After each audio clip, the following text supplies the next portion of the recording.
Hola gente, ¿cómo andan? ¿Todo bien?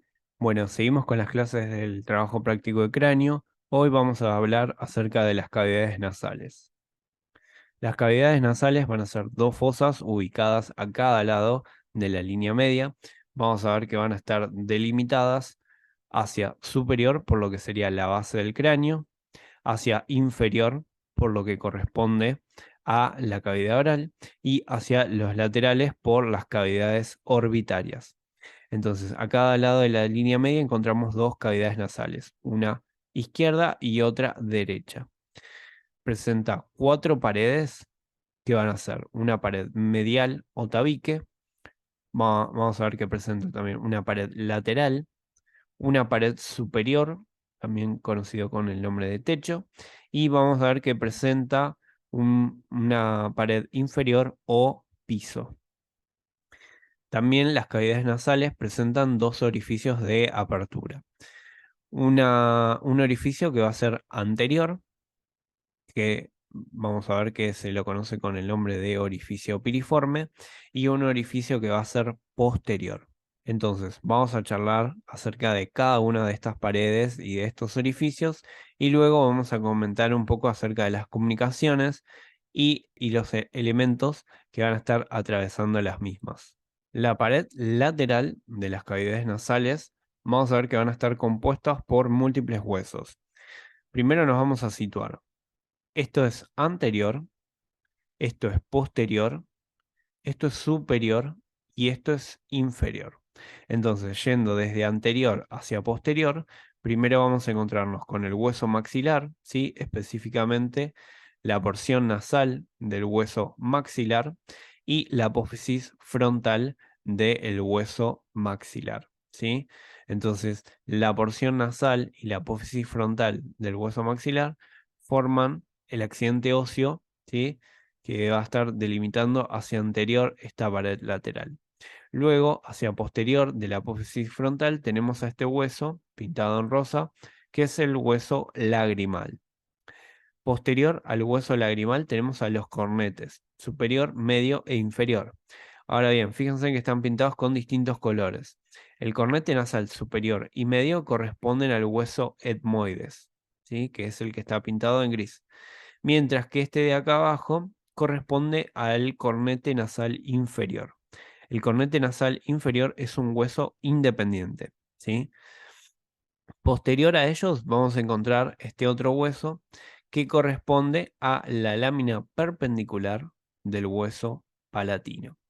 Y posterior a este hueso palatino tenemos a la lámina medial de las apófisis pterigoides del hueso esfenoides. Entonces, de esta manera es como se delimita la pared lateral de las cavidades nasales. En cuanto a su pared superior, o también conocida con el nombre de techo de las cavidades nasales, vamos a ver que va a estar compuesto por, hacia anterior, el hueso nasal, ¿sí? Específicamente su cara inferior, luego por la espina frontal del hueso, perdón, por la espina nasal del hueso frontal, por la espina nasal del hueso frontal, por la cara inferior de la lámina cribosa del hueso etmoides y luego por último hacia posterior tenemos la cara anteroinferior del cuerpo del hueso efenoides. Siguiendo con su pared inferior o suelo, vamos a ver que va a estar compuesta por la apófisis palatina del hueso maxilar hacia anterior y hacia posterior vamos a ver que va a estar conformando la pared inferior o suelo, lo que es la lámina horizontal del hueso palatino. Y continuamos con la pared medial, también conocida con el nombre de tabique nasal. Vamos a ver que hacia anterior de todo vamos a tener un elemento que no está presente en el cráneo, que corresponde al cartílago del tabique nasal. El tabique nasal no solamente va a estar compuesto de las piezas óseas, sino también de fibrocartílago que va a estar presente y va a estar ocupando esta región hacia anterior. Luego, hacia posterior tenemos la lámina perpendicular del hueso etmoides hacia superior y hacia inferior encontramos al hueso vomer. La abertura hacia anterior corresponde al orificio piriforme. El orificio piriforme, que es este que estoy señalando acá, va a estar delimitado por el borde anterior de los distintos accidentes óseos ya mencionados hacia anterior. O sea que vamos a ver que su límite superior corresponde a el borde anterior de los huesos nasales. Luego, hacia los laterales, vamos a ver que va a estar compuesto por el borde anterior de las apófisis frontales de los huesos maxilares. Y hacia inferior, vamos a ver que va a estar compuesto por el borde anterior de las apófisis palatinas del hueso maxilar. Algo interesante y es importante resaltar, no es lo mismo orificio piriforme que las narinas. Las narinas son aberturas que se dan a nivel de lo que sería el cartílago del tabique nasal y que comunican el vestíbulo con el exterior, ¿sí? Acá vamos a ver que las narinas se dan como una abertura a nivel de lo que sería el cartílago, pero el orificio piriforme corresponde a una abertura que se da a nivel óseo, ¿sí? Y que va a estar delimitado por estos accidentes. Por eso estos los vamos a poder marcar en el preparado de cráneo, a diferencia de las narinas que no van a poder ser delimitadas. Los orificios posteriores corresponden a las coanas. Las coanas van a permitir la comunicación de las cavidades nasales con la nasofaringe. Vamos a ver que van a estar delimitadas por los bordes posteriores de los distintos accidentes óseos que estuvimos mencionando hacia posterior. Entonces, como límite superior, vamos a encontrar a el cuerpo del esfenoides y a las alas del hueso vomer. Esto sería su límite superior. Hacia los laterales encontramos la lámina medial de las apófisis pterigoides del hueso esfenoides, ¿sí? Imagínense que estas son las patitas de la mariposa. Luego, hacia medial, va a estar compuesto por el borde posterior del hueso vomer y hacia inferior va a estar compuesto por el borde posterior de la lámina horizontal del hueso palatino. Además de las comunicaciones ya mencionadas, como por ejemplo la comunicación con el exterior y la comunicación con la nasofaringe, a partir de las distintas aberturas hacia anterior y posterior, vamos a encontrar distintas comunicaciones.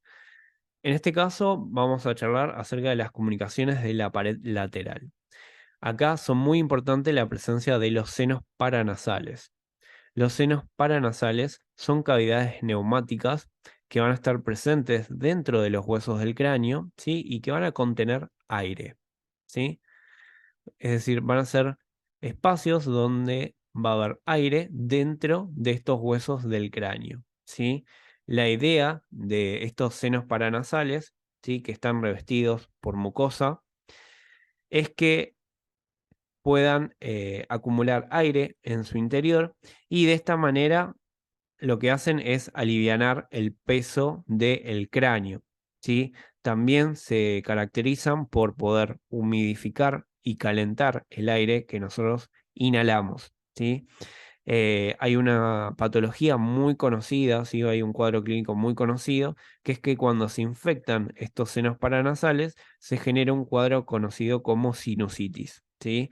Donde la cefalea frontal, o sea, el dolor de cabeza en la región frontal es típico de esta patología, ¿sí? Además de generar mocos, secreciones, etcétera. Bien, vamos a ver que hay distintos senos paranasales, les voy a mencionar cada uno de ellos.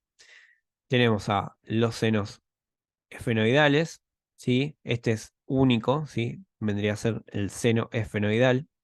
Tenemos a las celdillas etmoidales, luego tenemos a los senos frontales y tenemos a los senos maxilares, ¿ok? Entonces tenemos senos frontales, senos maxilares, senos esfenoidal y las celdillas etmoidales, que vamos a ver que son tres distintas. Tenemos las anteriores, las medias y las posteriores, ¿sí? Que se pueden ver acá, ¿sí? En esta región vemos las celdillas etmoidales. Ahora bien, es interesante porque cada una de ellas va a drenar en otra región distinta, ¿sí? Hay unos espacios que se forman entre los cornetes, ¿sí? Inferior, inferior, medio y superior, ¿sí? Que van a estar delimitando junto con la pared lateral esos espacios que los denominamos como meatos, ¿sí? Los meatos van a ser tres espacios, ¿sí? Donde va a drenar el aire, ¿sí? Y las distintas secreciones que se produzcan en esos senos paranasales y se vierten directamente hacia la cavidad nasal, ¿ok? Entonces, entre el cornete nasal inferior y la pared lateral se forma el meato inferior. Acá, entre el cornete medio y la pared lateral se forma un meato medio, y entre el cornete nasal superior y la pared lateral se forma un meato superior, ¿sí? Los meatos no van a ser los únicos sitios donde se va a terminar drenando esos contenidos de las cavidades, sino que también existe un receso muy conocido, que es el receso esfenoetmoidal, ¿sí? Que se va a dar entre lo que sería el cuerpo del esfenoides y lo que sería el cornete nasal superior, ¿sí? En esta región estaría presente lo que sería el receso esfenoetmoidal.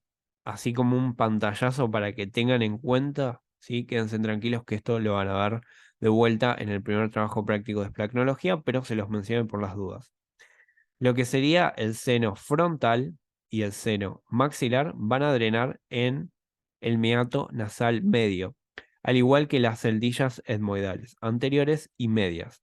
O sea, senos frontales, senos maxilares y celdillas etmoidales, anteriores y medias, van a terminar drenando a nivel de lo que sería el meato nasal medio. Luego, las celdillas etmoidales posteriores van a drenar en el meato nasal superior.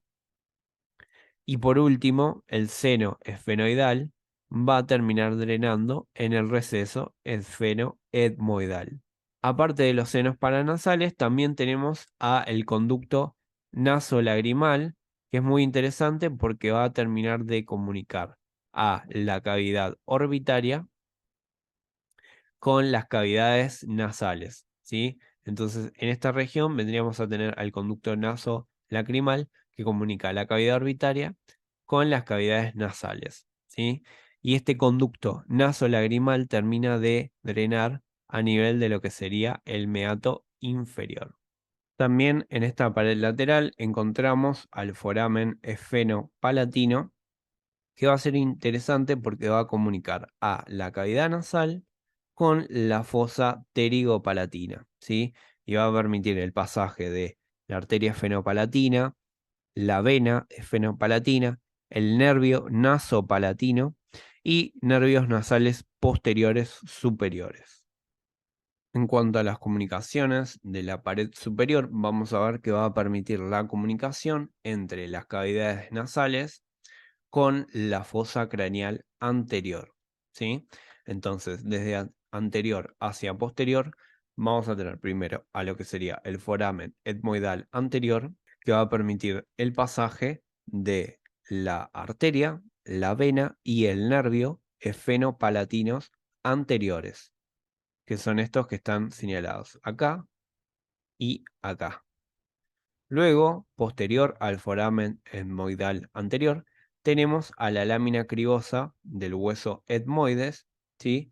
Que va a presentar a estos filetes nerviosos que van a formar parte del nervio olfatorio, que es el primer par craneal. Y por último, hacia posterior de todo, tenemos al foramen etmoidal posterior. Este va a permitir lo mismo, la comunicación de la cavidad nasal con la fosa craneal media, y va a permitir el pasaje de la arteria y vena etmoidales posteriores. Bueno, y para cerrar, la última comunicación que nos queda pendiente es a nivel de la pared inferior o suelo de las cavidades nasales, ¿sí? Acá vamos a tener este conducto, que es el conducto incisivo, y va a comunicar a la cavidad nasal con la cavidad bucal o oral, ¿sí? En este conducto incisivo va a ser atravesado por la arteria, la vena y el nervio nasopalatino. Bueno, chicos, espero que les haya servido la clase, que les haya gustado. Cualquier duda, no duden en preguntarnos y estamos al contacto, ¿sí? Les mando un abrazo. Chau, chau.